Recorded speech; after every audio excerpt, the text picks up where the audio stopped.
Ready to serve. Ayun. Oh. Yun. Wow. Hello mga idol. Nandito na naman tayo para i-share ko sa inyo yung pagluto ko ng gulay. Alam nyo naman ang mga Pinoy mahilig sa gulay. Lalong-lalo na sa mga kalabasa. Kasi ang i-share ko sa inyo is yung kalabasa na may sitaw at may patola lang. Iginisa ko lang yung pork sa kamatis, tapos may alamang, condiments, and then yung kalabasa, and then yung sitaw, and then yung lastly yung patola. Ganun lang. Tinimplan lang ng alamang at dagdag sa patis or either pampasarap saka paminta, and then as usual i-share nyo naman sa akin kung alin pa sa mga sahog na ilalagay. Kasi usually nilalagay nila talong, okra, ampalaya, sigarilyas pa. Pero sa akin yung ganyan lang. Kasi gusto ko yung solid yung kalabasa. Alam nyo naman ang kalabasa ay good for the mata. Diba? And then, salamat po always sa pag-support sa akin mga friends, followers, and most especially sa star senders. Okay, let's get it on for my recipe.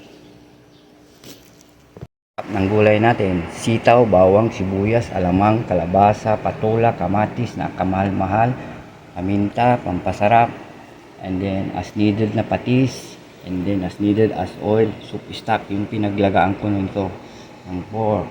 Ngayon, ito, kaya separate yan kasi unahin ko yung medyo may taba-taba siya para lumabas. As needed, kung kulang, lalagyan ko ng oil. Okay, let's get it on. Unahin muna natin ang taba-taba. Papalabasin natin ang mantika niya. Na po yung mantika niya. Alam mo, dagdag lasa yan, yung mantika niyan. Oh. Kung gusto nyo, dagdagan nyo ng konting oil. Sabay ko na ang bawang at sibuyas. Nangamoy na ang bawang sibuyas. After that, kamatis.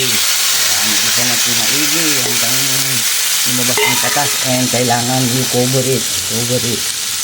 Patience.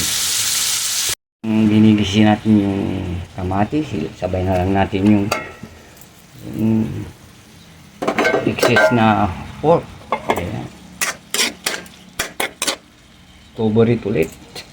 Ayun, lumabas na ang katas ng kamatis. And then, itong bagoong. Actually, itong bagoong ko, nagisa na yan. Ayun. Isa ulit natin. And then, after a while, yung soup stock, yung pinaglagaan ko ng pork. Yun. Cover it ulit. After a while, ilagay na natin yung condiments na paminta, pampasarap. Depende na sa inyo kung gusto nyo ng medyo maalat o hindi, o masabaw o hindi. Depende na. Sa akin, sakto lang. And then, kalabasa muna. Alam nyo ba ang kalabasa is rich in vitamin C, antioxidant. Maganda yan sa mata. Yes. Lutuin muna natin ang kalabasa. Alam nyo nang luto na yung kalabasa, ilagay na yung sitaw. Bahala na kayong magtimpla. Ako ilalagay ako ng konting patis at medyo kulang. Alam nyo ba ang sitaw ay may source of vitamin A, C at K, at saka may folic acid, and then fiber yan, fiber. Ayan, lutuin natin ng konti. After a while, lastly yung patola. Yun. Alam nyo ba ang patola ay may vitamin A at saka may vitamin B6, vitamin C, manganese, potassium, and iron. Maraming benefits din ang patola. Ayun. Lutuin muna natin ng konti. Luto na. Anong gusto nyo sa patola? Half cook or well or eksakto lang? Ayan. Tapos na mga idol. my finished product. Gulay is life.